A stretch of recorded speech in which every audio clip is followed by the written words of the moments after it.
TIAA is on a mission. Why? Because 54% of Black Americans don't have enough savings to retire.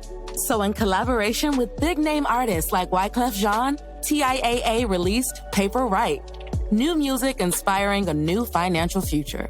With 100% of streaming sales going to a nonprofit that teaches students how to invest. Stream Paper Right now and help close the gap.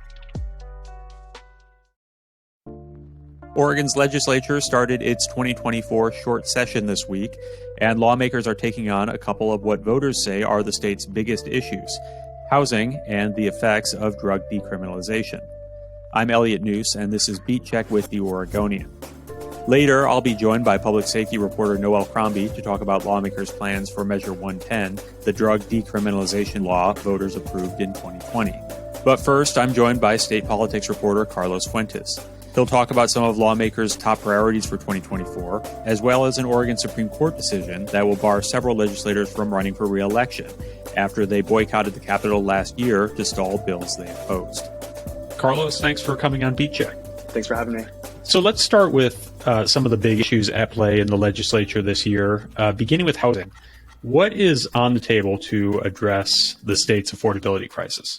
Governor Tina Kotek really set the stage for the session back in January. She proposed a massive $500 million housing production bill, and she said, "This is the only bill I'm going to introduce." It does four major things. I'll just say, first, it funnels $200 million into infrastructure projects all across the state. And this is something that cities say is sorely needed in order to build that housing. Second, it allocates $200 million to middle income housing, which the governor is hoping, of course, that can put Oregon on track to her goal of building 36,000 housing units per year. Third, the bill would establish a housing production and accountability office, and that office would help cities navigate housing laws, and it would investigate violations of it. And finally, probably the most controversial part of this bill is a proposed one-time tool for eligible cities to expand their urban growth boundaries. And they could expand them by up to 150 acres of buildable land. And they can do this if they can prove that they need affordable housing and they don't currently have enough land within their urban growth boundaries. Environmentalists are pretty opposed. Let's unpack that a little bit. So Oregon's land use laws, going back to the 1970s, sort of limit on where urban areas can grow, and this is intended to sort of create a one-time release valve for the purpose of building more housing. Is that about right?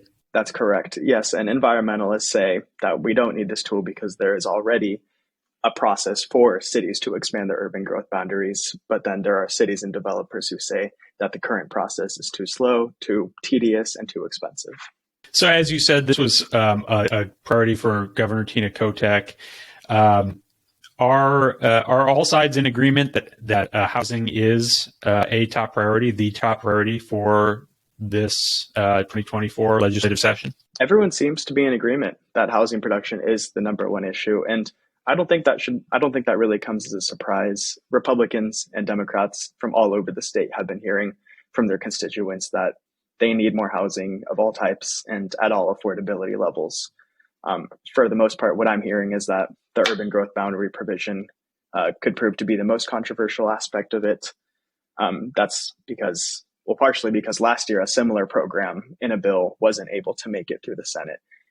However, I have spoken to some Senate Democrats who opposed that bill last year, and they say that they believe the governor has done some really solid work in the interim to create this bill with new affordability requirements. And for example, I spoke with Senator Jeff Golden, a Democrat who opposed it, and he said that he's really happy with some of the things that he saw in this bill.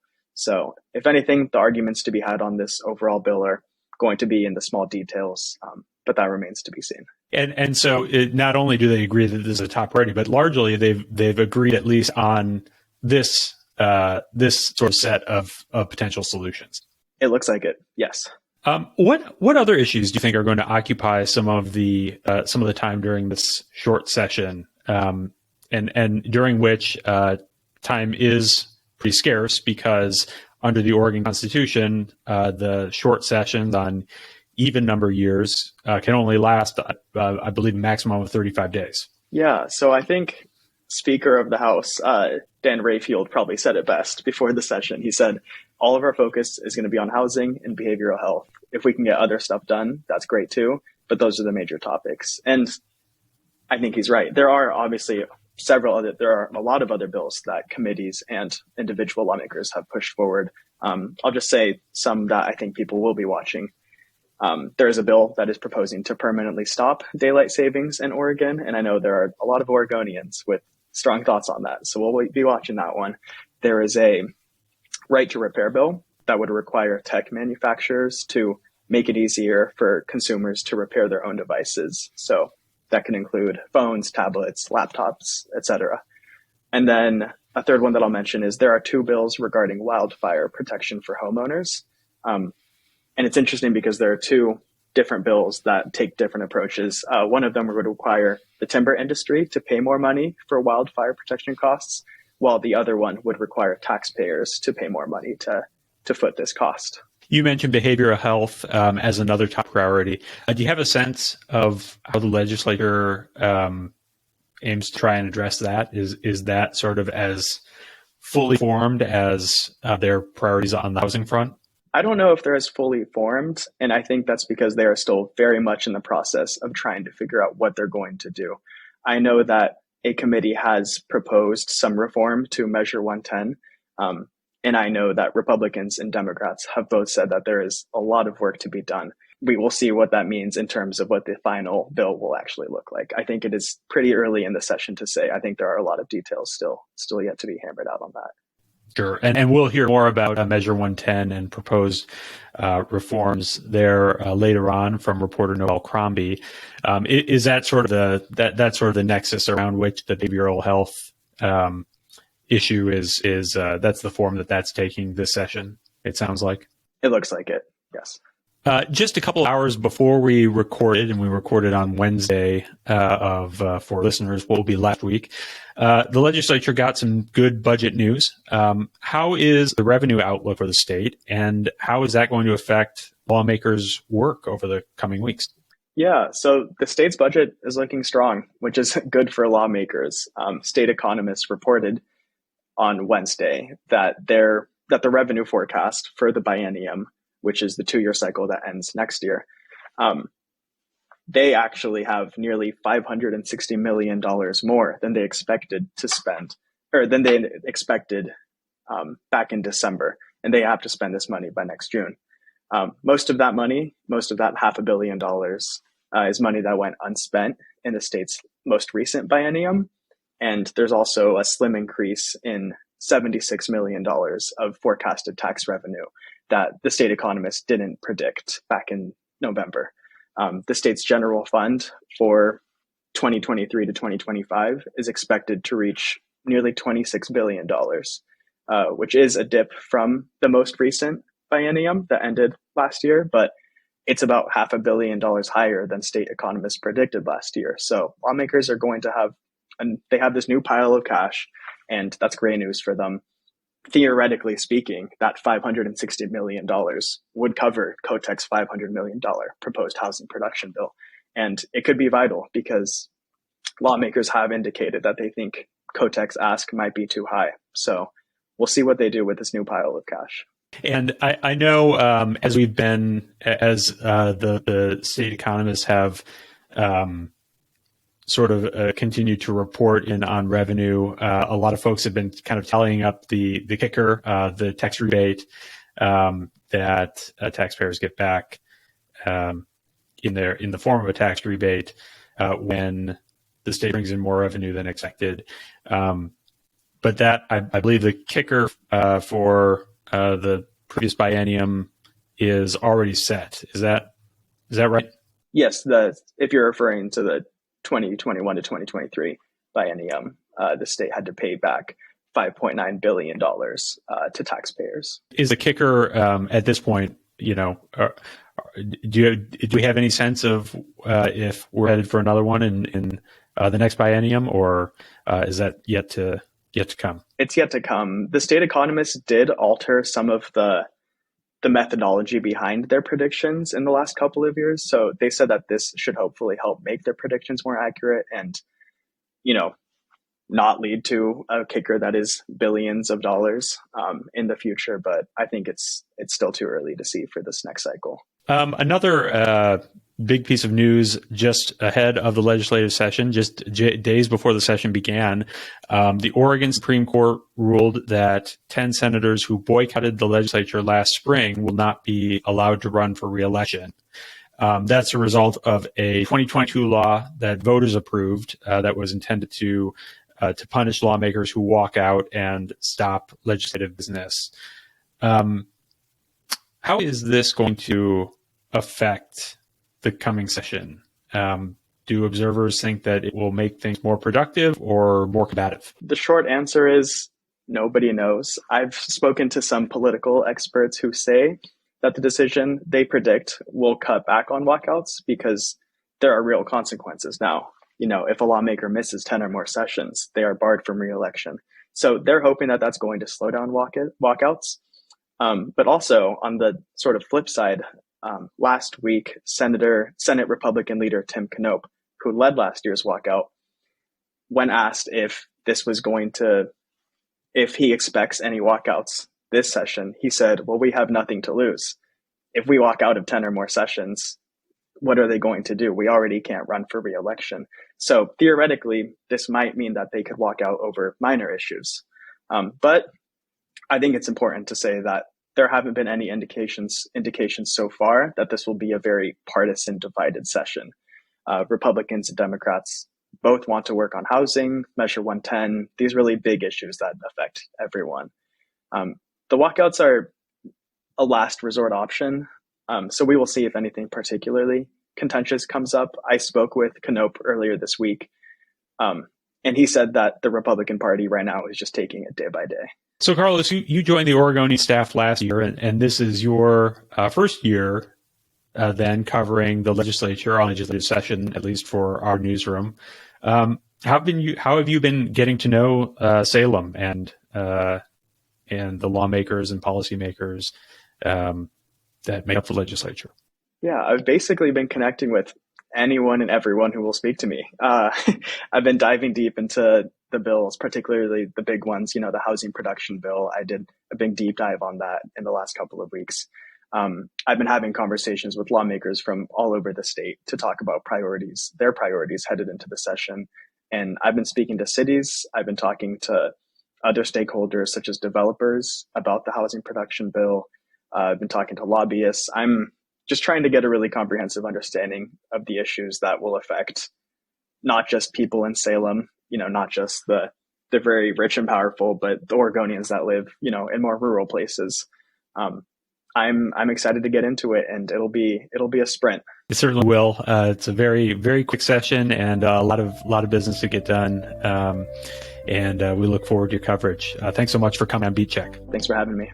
Noelle Crombie is tracking the Oregon Legislature's debate over what to do with Oregon's Measure 110, a drug decriminalization law approved by voters in 2020.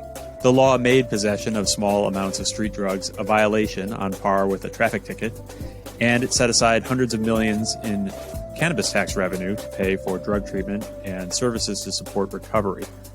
But even though voters approved Measure 110 by a wide margin, polls now suggest it's grown deeply unpopular amid a growing fentanyl crisis and spiraling overdose rates. Noelle, thanks for coming back on Beat Check. Thank you for having me. What are lawmakers considering? There's a trio of bills that got a hearing before a legislative committee on Wednesday, and they are they differ in some significant ways, but all of them would make drug possession a crime again. One of the bills is backed by top Democrats on the committee. Senate Majority Leader Kate Lieber has been working on this legislation, House Bill 4002. Republicans presented two bills as well last night that would that are sort of more in line with the proposed ballot measure and would also make drug possession a crime again. The issue, or where the difference is on these, is House Bill 4002 would make it at the lowest level misdemeanor crime, and the others are looking to make it the highest level misdemeanor. And so with those levels of misdemeanor come different sanctions and different levels of involvement or expected involvement with the criminal justice system. And so that is, what's interesting is that the Democrat bill, the House Bill 4002, includes a lot of things. There's a lot of components to it. For instance, making medication easier to access, that certain medications that treat people with opioid dependence, making that easier for them to access, and it has a host of other components to it. But look, the provision that is generating the most attention and the most controversy is whether to return to the status that we had before the passage of Measure 110, which is when it was a crime to possess even small amounts of drugs. And it sounds like there's bipartisan agreement in the legislature that should be the case, in that there are bills coming from both sides of the aisle to do that. How does that translate to the likelihood that lawmakers will come to agreement about what to do? Elliot, that is the question that I have been asking of folks in the past 24 hours. I think you've identified the dynamic here, that yes, there's I would say broad support for recriminalizing, but there's not sort of complete support. I think that it's still up for grabs whether this package, House Bill 4002, has the support of all Democrats. I know that there are people, lawmakers with misgivings about recriminalizing drugs because of the harms associated with being involved in the criminal justice system.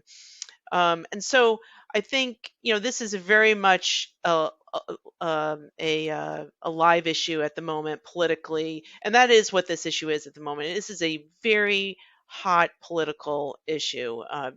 Not to state the obvious, but that is it's playing out in the Capitol with a lot of people, for instance, the ACLU and the Drug Policy Alliance and their supporters lobbying very hard. And we heard from folks last night at the hearing who have cited that these proposals, all of them, would they fear disproportionately harm people of color, and also create a burden on the sort of the criminal justice system and the already beleaguered defense bar. And then on the other side, there is a real call for accountability in the way Oregon approaches addiction and treatment. And accountability is not part of Measure 110. It's really philosophically has been to sort of let people largely make their own decisions, self-directed decisions around when to get treatment. And philosophically, there are lawmakers and advocates, for instance, in law enforcement, who believe that there needs to be a much stronger incentive for people to be compelled to seek treatment and to stay in treatment. And so that's at the heart of this debate that's playing out right now. And in this case, the incentive is avoiding a criminal prosecution, avoiding jail. So the stick. Yeah, it's the more of the I guess punitive approach. Yeah, and there's debate about whether is that effective, and I mean those are the discussions that I'm hearing every day now as this as we move toward some kind of movement here. I think it's important to note this is a short session. It's an accelerated timeline. And so we're going to know very quickly whether these bills, and I'm going to guess that it's going to be House Bill 4002 that is going to be the one that's if anything's going to come out of this committee, that's likely to be the bill. But we're going to know quickly, as early as next week, whether it has the political support to advance. You mentioned earlier a ballot measure that also takes aim at Measure 110. Tell us a little about that. Yeah, that's a proposal that's backed by Portland business leaders who have put a lot of money into a potential ballot measure. It's clearly looming over the session. It's the threat of that ballot measure is looming over these discussions. Lawmakers that I've spoken with are not at all excited about a ballot measure, and have acknowledged that it's a huge consideration for them in taking up criminalization. So in a sense, that just the talk of this measure, of this potential measure, has had the effect of moving the legislature to act. That and the decline in public support for decriminalization, which is shown in polls. Great. Well, thank you, Noelle, for taking the time to talk to us. Thank you for having me. Thanks for listening to Beat Check with the Oregonian. If you like this show, give us a 5-star rating and review in Apple Podcasts. It really helps others find the show. And tell a friend. Help spread the word. The best way to support our journalism and stories like these is with a subscription to the Oregonian and Oregon Live. You can do that at OregonLive.com/podsupport. We'll see you next time.